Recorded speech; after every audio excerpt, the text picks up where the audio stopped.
U skladze со законом о јавних медијских сервисох право на неплацење РТВ такси мају особи со инвалидитетом со 100% физичним очкодувањом, ја ги особи со физичним очкодувањом котрим припознате право на додаток за допатрање и помоц.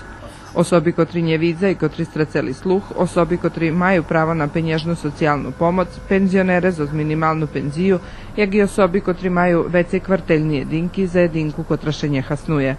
Од плацења ше ослободзују дипломатично-конзуларни представништва, образовни, воспитни и здравствени установи и установи социјални заштити.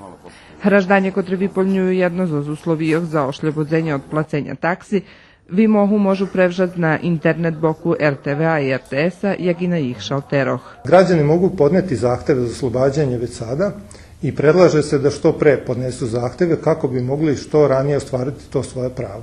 По придавању вимоху и РТВ и РТС мају 30 дни за приношење одлуки, а кад буду одбити, граждање можу поднести тужбу Управному суду.